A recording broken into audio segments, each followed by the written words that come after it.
पिछले क्लास में प्रकाश विद्युत प्रभाव के बारे में बात कर रहे थे, तो वहीं से कंटिन्यू करेंगे वाले। हेडिंग हो गया था हम लोग का प्रकाश विद्युत प्रभाव, फोटो इलेक्ट्रिक इफेक्ट। बात नहीं,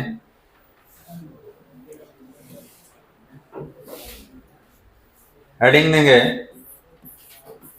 फोटो इलेक्ट्रिक इफेक्ट, प्रकाश विद्युत प्रभाव।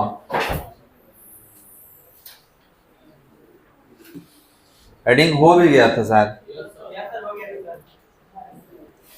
चलिए हो गया तो इसके बारे में थोड़ा समझना होगा।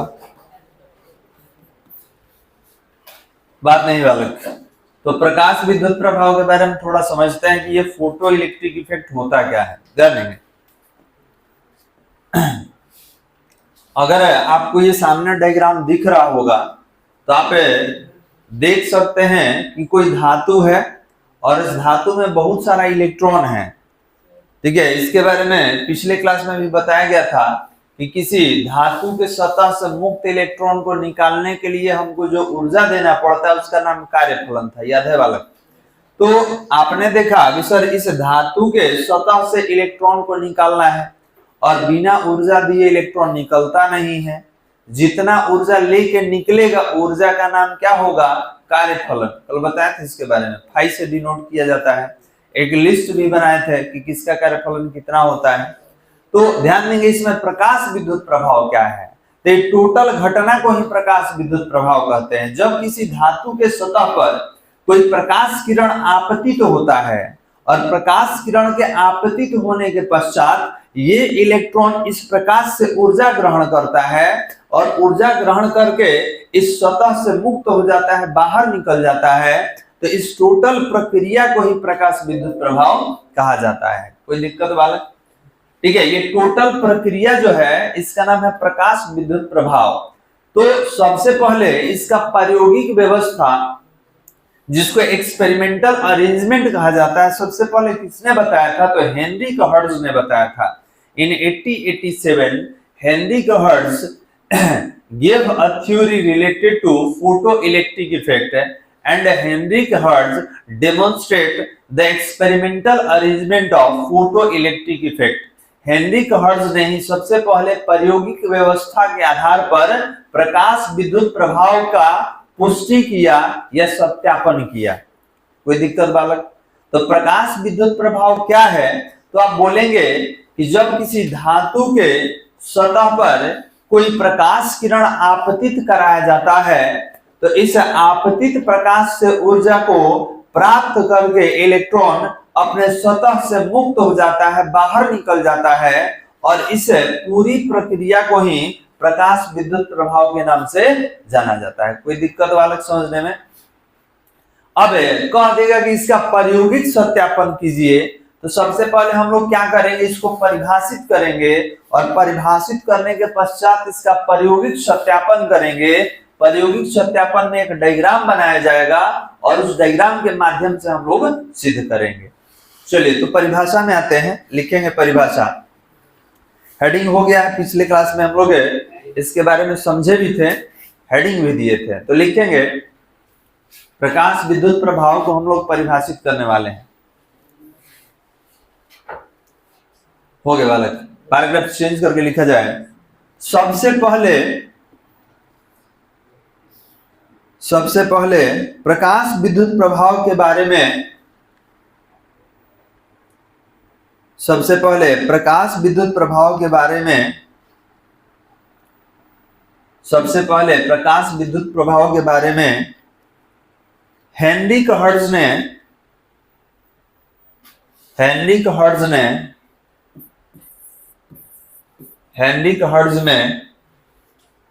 हो गया, हेनरी हर्ट्ज ने 1887 ईस्वी में 1887 ईस्वी में बतलाया, 1887 ईस्वी में बतलाया हो गया। इनके अनुसार डैश दे दीजिए और पैराग्राफ चेंज करके लिखेंगे। डैश दे देंगे और पैराग्राफ चेंज करके लिखेंगे। कुछ पदार्थ ऐसे पाए जाते हैं, कुछ पदार्थ ऐसे पाए जाते हैं जिन पर उच्च आवृत्ति का प्रकाश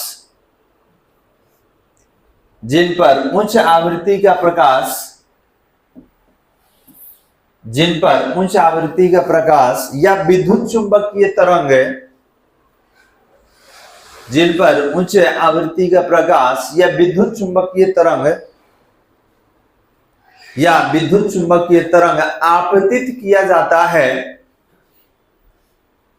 विद्युत चुंबकीय तरंग आपतित किया जाता है, तो उनसे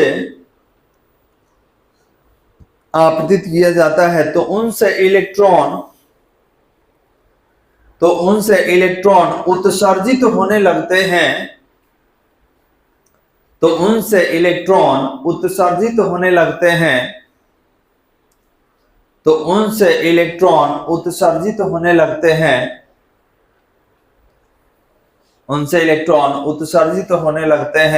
उत्सर्जित होने वाले इलेक्ट्रॉनों को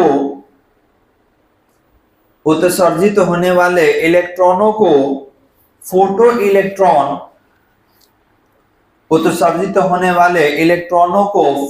इलेक्ट्रॉन कहा जाता है।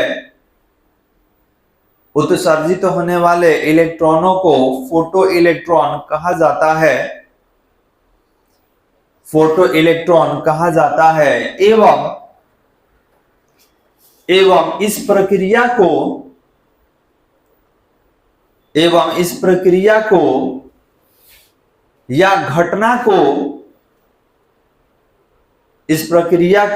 घटना को प्रकाश विद्युत प्रभाव के नाम से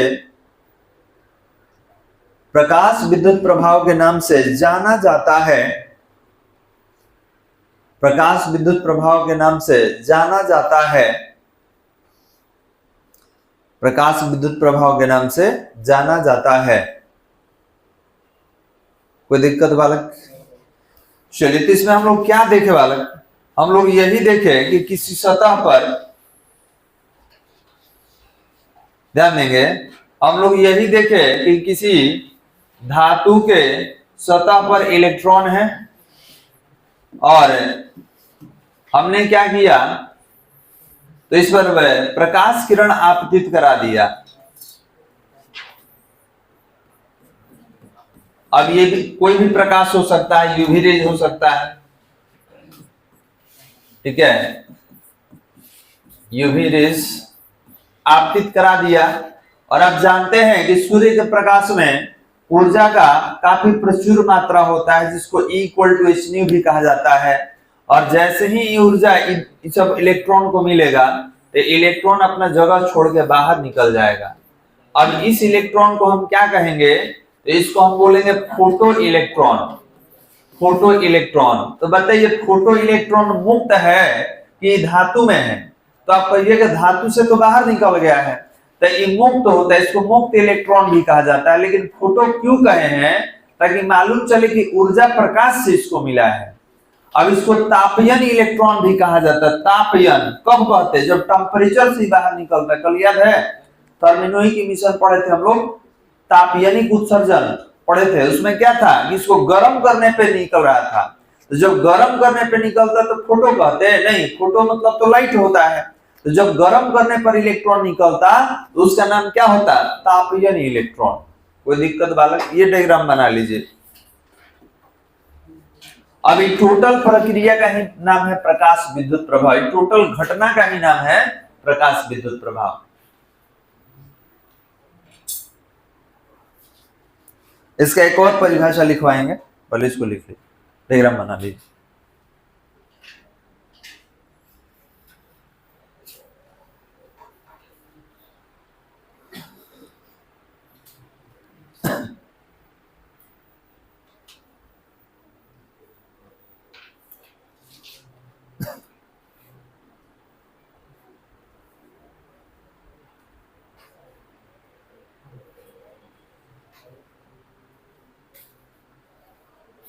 हो गया वाला।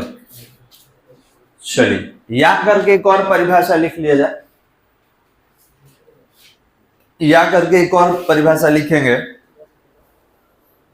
नहीं बना जी भाई।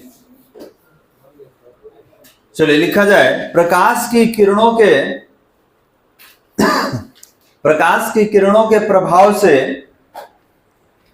प्रकाश की किरणों के प्रभाव से इलेक्ट्रॉनों के प्रकाश की किरणों के प्रभाव से इलेक्ट्रॉनों के उत्सर्जन की घटना को इलेक्ट्रॉनों के उत्सर्जन की घटना को इलेक्ट्रॉनों के उत्सर्जन की घटना को प्रकाश विद्युत प्रभाव कहा जाता है। इलेक्ट्रॉनों के उत्सर्जन की घटना को प्रकाश विद्युत प्रभाव कहा जाता है। प्रकाश विद्युत प्रभाव कहा जाता है। प्रकाश विद्युत प्रभाव कहा जाता है। इसी में लिखेंगे प्रकाश द्वारा उत्सर्जित इलेक्ट्रॉन को प्रकाश द्वारा उत्सर्जित इलेक्ट्रॉन को फोटो इलेक्ट्रॉन कहा जाता है। प्रकाश द्वारा उत्सर्जित इलेक्ट्रॉन को फोटो इलेक्ट्रॉन कहा जाता है। फोटो इलेक्ट्रॉन कहा जाता है। एवं इस प्रक्रिया में उत्पन्न धारा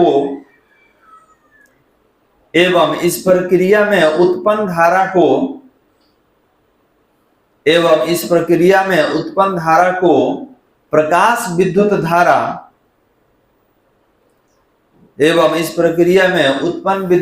को प्रकाश विद्युत धारा कहा जाता है। प्रकाश विद्युत धारा कहा जाता है। अब देखिए तो इलेक्ट्रॉन जब चलने लगा, यही इलेक्ट्रॉन जब किसी परिपथ में चलेगा तो क्या बनता है? करंट। आपको मालूम है कि इलेक्ट्रॉन जब रुका हुआ है तो कौन सा स्टडी करेंगे? विद्युत स्थितिकी, स्टैटिक प्रॉपर्टी स्टडी किया जाता है। इलेक्ट्रॉन जब चलना शुरू करेगा, काइनेटिक मोड में रहेगा, गतिज अवस्था में रहेगा, तो याद रखेंगे विद्युत चुंबकीय दोनों को दिखलाना शुरू करता है। तो इलेक्ट्रॉन चल रहा है, इसका मतलब करंट बनेगा। तो याद रखेंगे अब इस इलेक्ट्रॉन से अगर आप करंट बना लेते हैं तो उस करंट का नाम क्या देंगे? प्रकाश विद्युत धारा। क्यों? क्योंकि इसको ऊर्जा निकला क्यों है? तो प्रकाश से निकला है। क्यों निकला है? तो प्रकाश के पास बहुत सारा ऊर्जा था, उसमें से कुछ ऊर्जा लेके बाहर निकल गया। अब इस इलेक्ट्रॉन से अगर आप करंट का उत्पादन करते हैं, इस इलेक्ट्रॉन के चलने से जो करंट बनेगा उसका नाम क्या होगा? प्रकाश विद्युत धारा, फोटो इलेक्ट्रिक करंट कहते हैं उसको। कोई दिक्कत वाला? अब ये तो अब दो परिभाषा लिख लिए, ठीक है। अब इसका प्रायोगिक सत्यापन करना है। प्रायोगिक सत्यापन मतलब बना के बताना है कि भाई कैसे करंट बनेगा कि नहीं बनेगा। किसने बताया था? हेनरी हर्ट्ज ने 1887 में। तो आगे हेडिंग दिया जाए प्रकाश विद्युत प्रभाव की प्रायोगिक व्यवस्था। प्रकाश विद्युत प्रभाव की प्रायोगिक व्यवस्था। प्रकाश विद्युत प्रभाव की प्रायोगिक व्यवस्था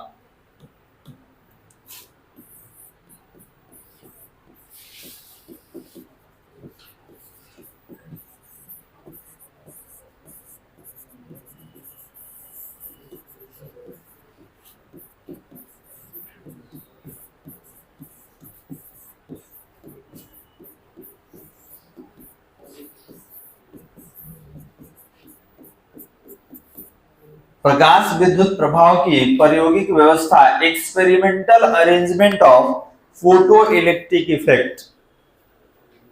प्रकाश विद्युत प्रभाव की प्रायोगिक व्यवस्था experimental arrangement of photo electric effect.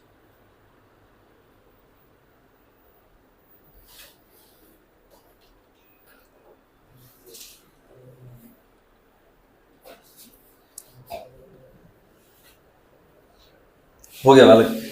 चल कल टेस्ट हुआ है ना जी, तो सारा क्वेश्चन आप पढ़े हैं, ठीक है।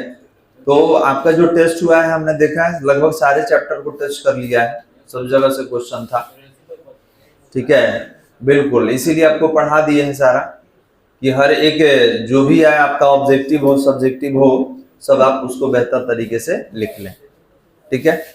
अब उसमें एक क्वेश्चन और हमने देखा है जो अभी हमको पढ़ना है, ठीक है, आइंस्टीन के बारे में। कोई पेपर लाए हैं, देखा बाबू, ठीक है। तो अभी बहुत सारा टॉपिक है जो अभी पढ़ना है, आपके पेपर में आया हुआ भी है, ठीक है। तो इस पे हम लोग बात करेंगे।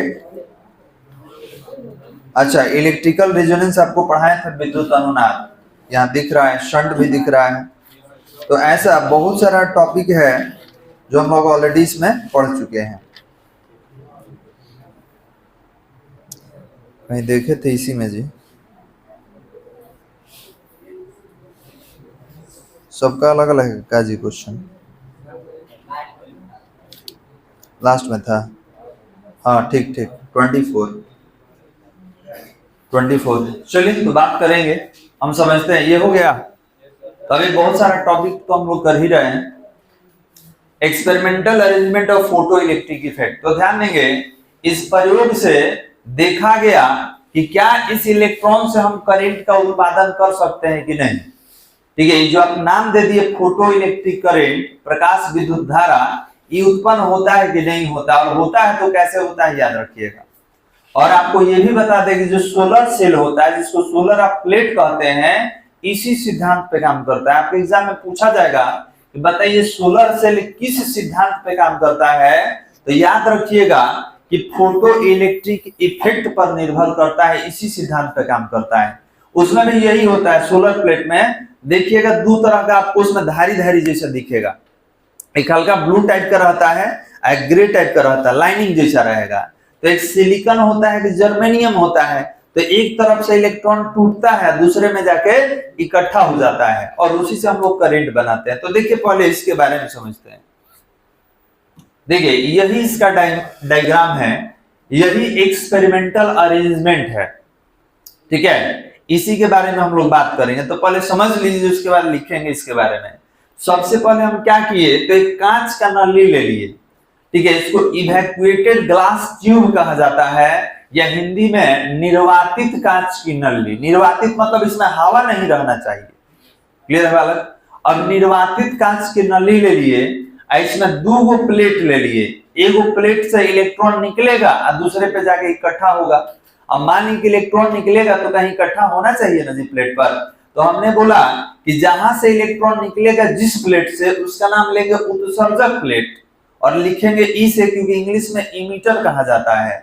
और जिस प्लेट पर आके सब इलेक्ट्रॉन इकट्ठा होगा उसको संग्राहक प्लेट कहा जाता है, इंग्लिश में कलेक्टर बोलते हैं, तो हम लोग सी लिखेंगे, कोई दिक्कत बालक। अब सवाल ये है कि सर गोल टाइप का क्या बनाया है, तो एक इसके ऊपर एक लीड बना दिया जाता है, ढक्कन टाइप का, तो खुला नहीं है।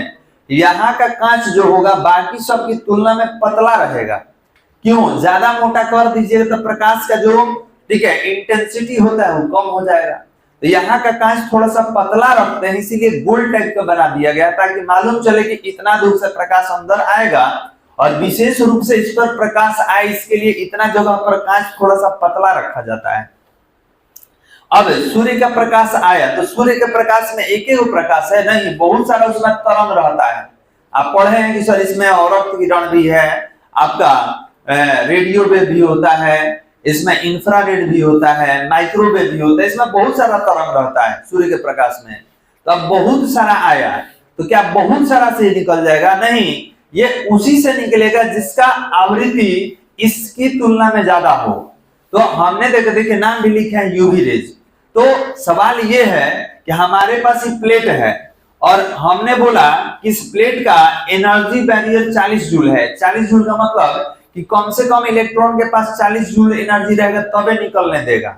और आप जो प्रकाश लाए हैं प्रकाश में 30 जूल का, मान लेते हैं कि 30 जूल का एनर्जी है, तो निकलेगा बाहर? नहीं निकलेगा, क्योंकि इसको कम से कम 40 चाहिए।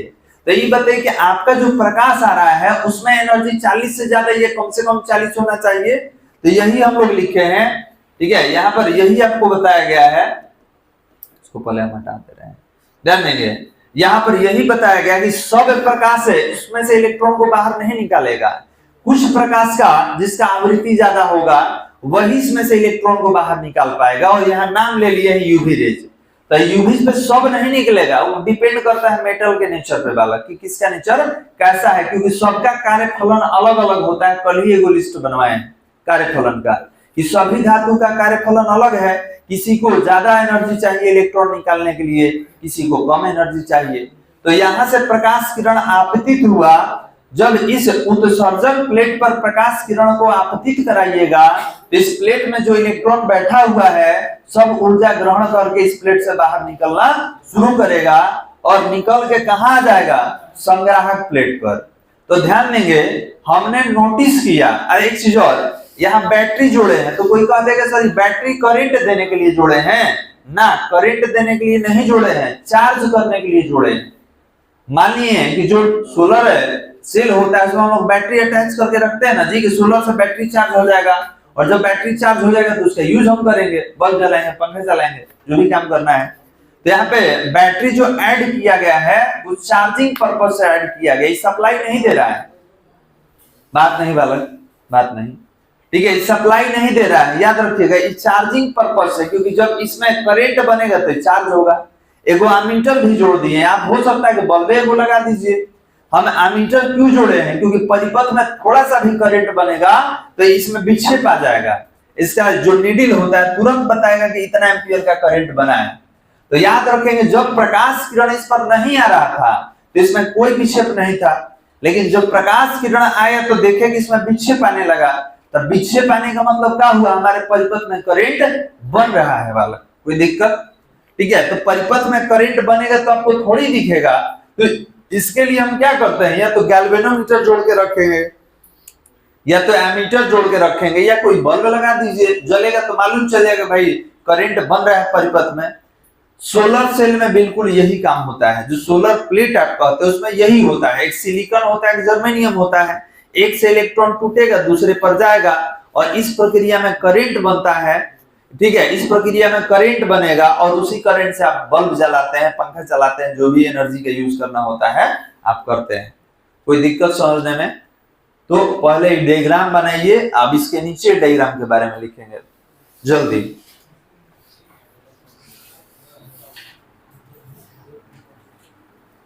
जिनका टेस्ट वगैरह है आप जा सकते हैं, हम वीडियो शेयर कर देंगे, आप देख लीजिएगा। टेस्ट वगैरह होगा तो जा सकते हैं। लेट नहीं करना है, टेस्ट में समय से पहुंचना है।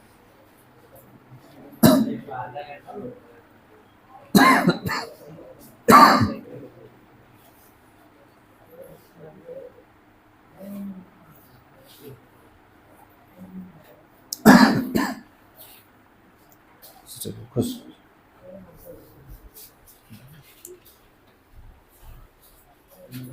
चलिए, बाकी लोग बनाइए।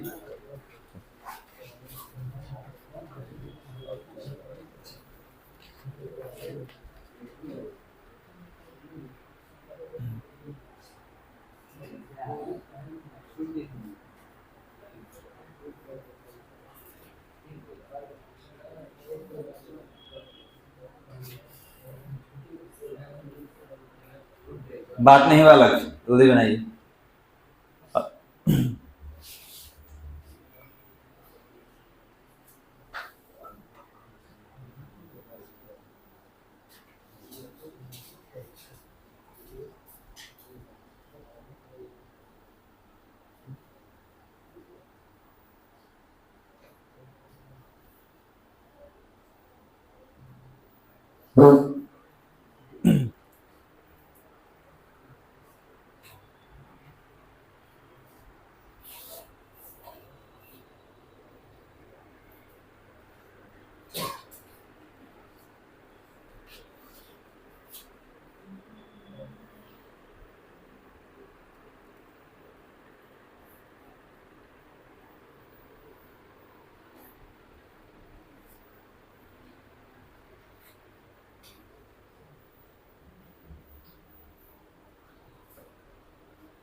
That is the experimental arrangement of photo electric effect.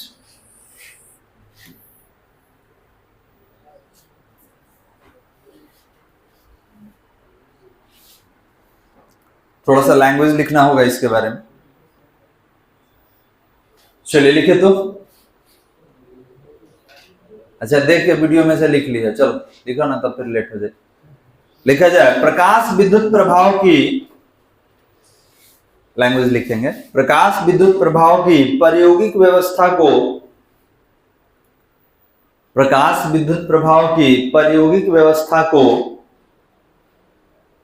प्रकाश विद्युत प्रभाव की प्रायोगिक व्यवस्था को ऊपर चित्र में दिखलाया गया है।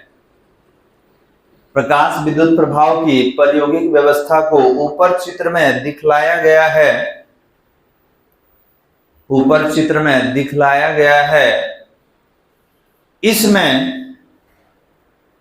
इसमें निर्वातित कांच की नली के अंदर, सामने लिखा हुआ है सारा देखिएगा, इसमें निर्वातित कांच की नली के अंदर, निर्वातित कांच की नली के अंदर धातु के दो प्लेट, निर्वातित कांच की नली के अंदर धातु के दो प्लेट, धातु के दो प्लेट ई तथा सी, धातु के दो प्लेट ई तथा सी एक दूसरे के निकट, धातु के दो प्लेट ई तथा सी एक दूसरे के निकट रखे जाते हैं, ई तथा सी एक दूसरे के निकट रखे जाते हैं, एक दूसरे के निकट रखे जाते हैं। प्लेट ई को, प्लेट ई को उत्सर्जक प्लेट, प्लेट ई को उत्सर्जक प्लेट, प्लेट ई को उत्सर्जक प्लेट तथा प्लेट सी को संग्राहक प्लेट कहा जाता है।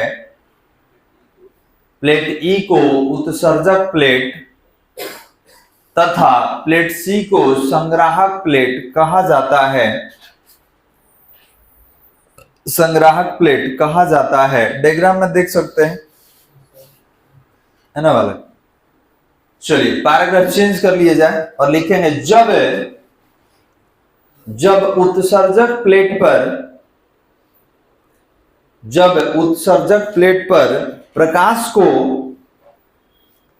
जब उत्सर्जक प्लेट पर प्रकाश को,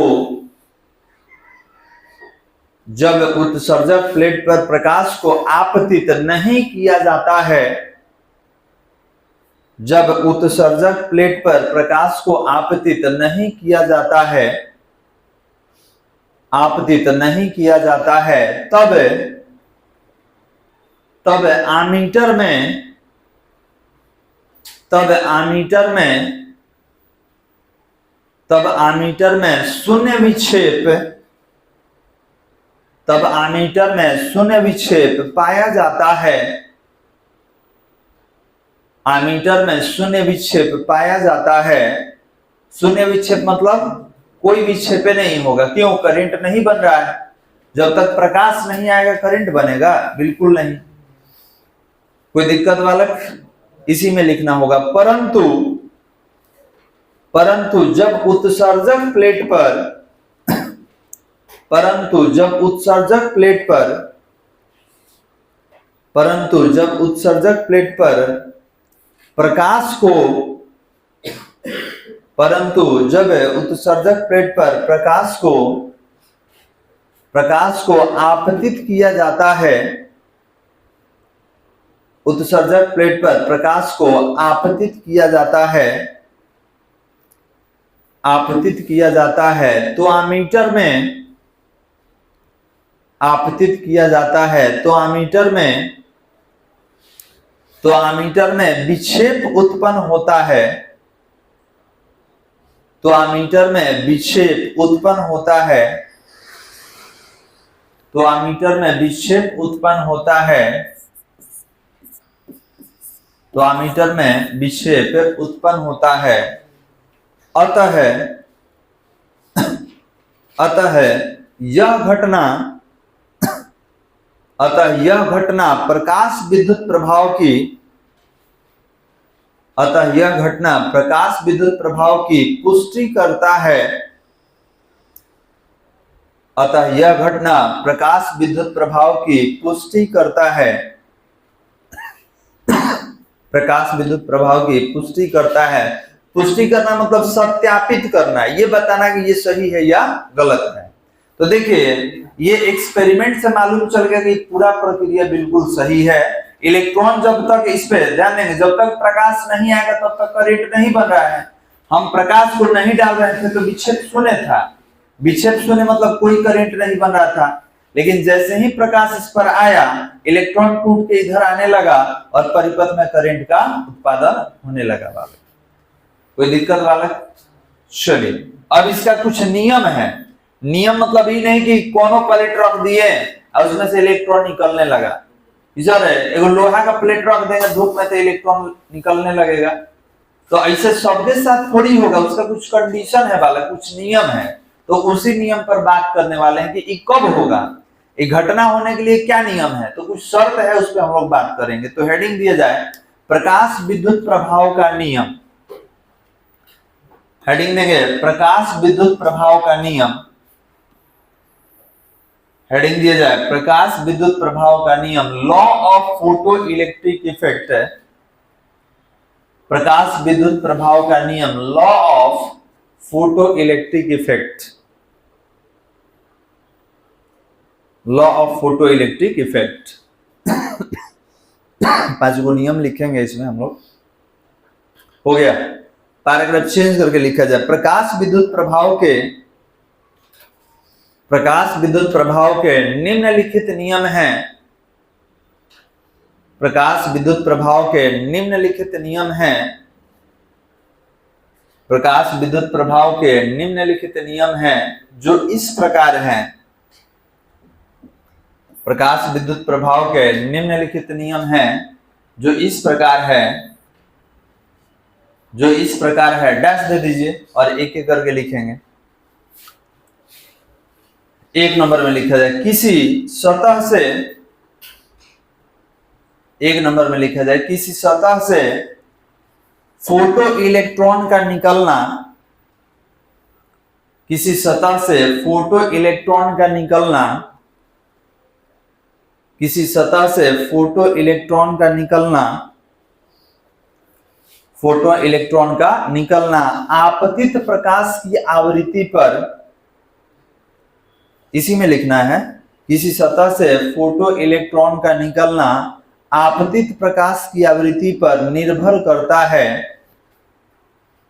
आपतित प्रकाश की आवृत्ति पर निर्भर करता है, न कि उसकी तीव्रता पर। आपतित प्रकाश की आवृत्ति पर निर्भर करता है, न कि उसकी तीव्रता पर। आपतित प्रकाश की आवृत्ति पर निर्भर करता है, न कि उसकी तीव्रता पर। पैराग्राफ चेंज करके लिखा जाए प्रत्येक सतह के लिए, नहीं इसी में लिख रहे हैं पैराग्राफ चेंज करके, प्रत्येक सतह के लिए आपतित प्रकाश की आवृत्ति का, प्रत्येक सतह के लिए आपतित प्रकाश की आवृत्ति का, प्रत्येक सतह के लिए आपतित प्रकाश की आवृत्ति का एक न्यूनतम मान होता है। प्रत्येक सतह के लिए आपतित प्रकाश की आवृत्ति का एक न्यूनतम मान होता है। एक न्यूनतम मान होता है जिसके लिए, एक न्यूनतम मान होता है जिसके लिए फोटो इलेक्ट्रॉन उत्सर्जित होते हैं। जिसके लिए फोटो इलेक्ट्रॉन उत्सर्जित होते हैं। हो गया, इन्वर्टेड कोमा में लिखिए आपतित प्रकाश के इस न्यूनतम आवृत्ति को, आपतित प्रकाश के इस न्यूनतम आवृत्ति को, आपतित प्रकाश के इस न्यूनतम आवृत्ति को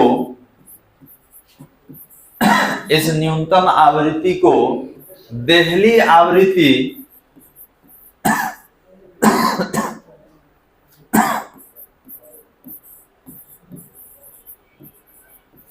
इस न्यूनतम आवृत्ति को देहली आवृत्ति थ्रेशोल्ड फ्रीक्वेंसी कहा जाता है। देहली आवृत्ति थ्रेशोल्ड फ्रीक्वेंसी कहा जाता है, इन्वर्टेड कॉमा बंद, कहा जाता है। इसे न्यू नॉट द्वारा सूचित किया जाता है। इसे न्यू नॉट द्वारा सूचित किया जाता है। इसे न्यू नॉट द्वारा सूचित किया जाता है। हो गया बालक? अब समझिए, देहली आवृत्ति को अंडरलाइन कीजिए। पहले देहली आवृत्ति को अंडरलाइन कीजिए। बहुत बार आपके एग्जाम में शॉर्ट टाइप क्वेश्चन में पूछता है देहली आवृत्ति से आप क्या समझते हैं। हो गया? अंडरलाइन कर लिए? चलिए समझिए। अब ध्यान देंगे, बात नहीं, हमने बोला कि ये इलेक्ट्रॉन है, तो ये बताइए क्या सभी प्रकाश इसको बाहर निकाल देगा? नहीं। ठीक है, हमने अभी बात किया है कि एक न्यूनतम ऊर्जा होता है, इसमें बहुत सारा तरंग रहता है, विद्युत चुंबकीय बहुत सारा रहता है। तो हमने बोला कि इस इलेक्ट्रॉन को निकालने के लिए, मतलब वही प्रकाश तरंग इसको निकालेगा जिसका आवृत्ति 10 हर्ट्ज होगा। हम मान रहे हैं कि इस इलेक्ट्रॉन को वही तरंग निकाल पाएगा, वही प्रकाश निकाल पाएगा जिसका आवृत्ति 10 हर्ट्ज हो। ठीक है, हमने बोला कि 10 हर्ट्ज आवृत्ति का जो तरंग होगा वही निकाल पाएगा। तो आप कहिएगा कि हम 9 वाला भेजेंगे तब तो नहीं निकलेगा, 8 वाला भेजेंगे तब नहीं निकलेगा। तो अब बताइए कि कम से कम 10 चाहिए, कम से कम का बात हो रहा है। तो आप कहेंगे कि सर इसको निकलने के लिए कम से कम कितना बोले हैं? तो 10 हर्ट्ज। तो यही देहली आवृत्ति कहलाएगा। समझ में आ रहा है? जितना कम से कम आवृत्ति प्राप्त करके बाहर निकल जाए, ठीक है, यही न्यूनतम आवृत्ति देहली आवृत्ति कहलाता है। कल याद कीजिए कार्यफलन भी बताए थे। कार्यफलन में क्या बताए थे कि जितना न्यूनतम ऊर्जा प्राप्त करके निकलेगा वो कार्यफलन कहलाता है। और आवृत्ति में बात किया जाए तो जितना न्यूनतम आवृत्ति वाले तरंग से बाहर निकलेगा उसी को देहली आवृत्ति कहते हैं। तो हमको ये बताइए कि अगर इस इलेक्ट्रॉन का देहली आवृत्ति 10 हर्ट्ज है, तो देहली आवृत्ति 10 हर्ट्ज का मतलब 10 से कम पे बाहर नहीं जाएगा, ये उसी तरंग से बाहर निकलेगा जिसका आवृत्ति या तो 10 हर्ट्ज हो या 10 हर्ट्ज से ज्यादा हो। कम वाले से बाहर निकलेगा। हम कह दिए कि तरंग आ रहा है 9 हर्ट्ज आवृत्ति है, तो बाहर निकाल देगा? नहीं निकालेगा। क्यों नहीं निकालेगा? कम से कम इसको कितना चाहिए? तो 10 हर्ट्ज आवृत्ति वाला ही प्रकाश चाहिए। कोई दिक्कत वाला समझ रहे हैं? चलिए, तो अब बताइए क्या लिख सकते हैं कि सर इसका मतलब तो ये है कि आपतित प्रकाश का आवृत्ति कितना होना चाहिए? तो देहली आवृत्ति से ज्यादा होना चाहिए या बराबर होना चाहिए? क्लियर है? कितना होना चाहिए बालक? तो ज्यादा होना चाहिए या कम से कम बराबर होना चाहिए किसका? देहली आवृत्ति का। जल्दी बने, इसको लिखिए। पैराग्राफ चेंज किए हैं? रुक जाइए, पैराग्राफ चेंज करके लिखिए। तो लिखेंगे फोटो इलेक्ट्रॉन के, पैराग्राफ चेंज करके, हम पॉइंट नहीं चेंज किए, 1 नंबर पॉइंट में चल रहा है। पैराग्राफ चेंज करके लिखा जाए फोटो इलेक्ट्रॉन के उत्सर्जन के लिए, फोटो इलेक्ट्रॉन के उत्सर्जन के लिए, और डैश देके ही लिखेंगे इसको। इस शर्त है, हम क्या बताएंगे, सब प्लेट को रख दीजिएगा तो इलेक्ट्रॉन निकालना चालू कर देगा? नहीं, उसका कुछ शर्त है, नियम है, उसी के बारे में हम बात कर रहे हैं। फोटो इलेक्ट्रॉन के उत्सर्जन के लिए तो क्या शर्त है बालक? कि आपतित प्रकाश का आवृत्ति जो है वो देहली आवृत्ति से ज्यादा या कम से कम बराबर होना चाहिए। हो गया? पॉइंट नंबर 2, छोटे छोटे पॉइंट है। पॉइंट नंबर 2 लिखेंगे उत्सर्जित फोटो इलेक्ट्रॉन की, पॉइंट नंबर 2 में लिखा जाए उत्सर्जित फोटो इलेक्ट्रॉन की महत्तम गतिज ऊर्जा, उत्सर्जित फोटो इलेक्ट्रॉन की महत्तम गतिज ऊर्जा, उत्सर्जित फोटो इलेक्ट्रॉन की महत्तम गतिज ऊर्जा आपतित प्रकाश की आवृत्ति पर, महत्तम गतिज ऊर्जा आपतित प्रकाश की आवृत्ति पर निर्भर करता है, आपतित प्रकाश के आवृत्ति पर निर्भर करता है। उत्सर्जित फोटो इलेक्ट्रॉन की महत्तम गतिज ऊर्जा आपतित प्रकाश की आवृत्ति पर निर्भर करता है, आपतित प्रकाश की आवृत्ति पर निर्भर करता है। हो गया वाला। 3 नंबर पॉइंट में लिखा जाए फोटो इलेक्ट्रॉन की, 3 नंबर पॉइंट में लिखेंगे फोटो इलेक्ट्रॉन की महत्तम गतिज ऊर्जा, फोटो इलेक्ट्रॉन की महत्तम गतिज ऊर्जा, फोटो इलेक्ट्रॉन की महत्तम गतिज ऊर्जा आपतित प्रकाश के तीव्रता पर, उत्सर्जित फोटो इलेक्ट्रॉन की महत्तम गतिज ऊर्जा आपतित प्रकाश के तीव्रता पर, आपतित प्रकाश के तीव्रता पर निर्भर नहीं करता है। फोटो इलेक्ट्रॉन की महत्तम गतिज ऊर्जा आपतित प्रकाश के तीव्रता पर निर्भर नहीं करता है, नहीं करता है। 4 नंबर में लिखेंगे, 4 नंबर में लिखा जाए प्रति सेकंड उत्सर्जित इलेक्ट्रॉनों की संख्या, प्रति सेकंड उत्सर्जित इलेक्ट्रॉनों की संख्या आपतित प्रकाश के तीव्रता पर,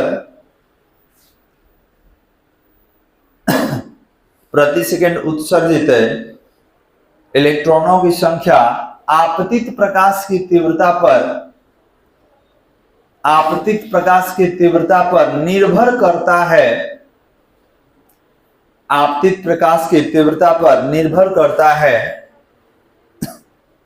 निर्भर करता है। और एक लास्ट पॉइंट 5 नंबर में लिखा जाए धातु पृष्ठ पर प्रकाश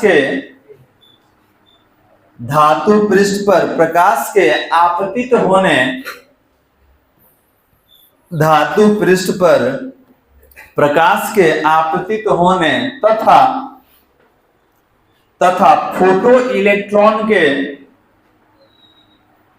आपतित होने तथा फोटो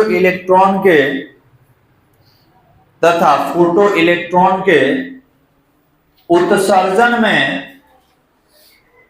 तथा फोटो इलेक्ट्रॉन के उत्सर्जन में लगा समय, फोटो इलेक्ट्रॉन के उत्सर्जन में लगा समय अत्यंत अल्प,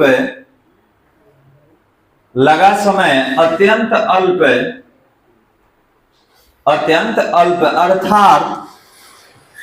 अर्थात 10 के पावर माइनस 8 सेकंड से भी, अर्थात 10 के पावर माइनस 8 सेकंड से भी कम होता है, 10 के पावर माइनस 8 सेकंड से भी कम होता है। इसका मतलब ये है, समझिए कि हमें प्रकाश को डाल दिए, ये कितना देर में इलेक्ट्रॉन टूट के निकलेगा, तो 10 के पावर माइनस 8 सेकंड से भी कम समय में इलेक्ट्रॉन टूट के निकलना शुरू हो जाएगा। बस यही रोकते हैं, बाकी अगले क्लास में हम लोग करेंगे।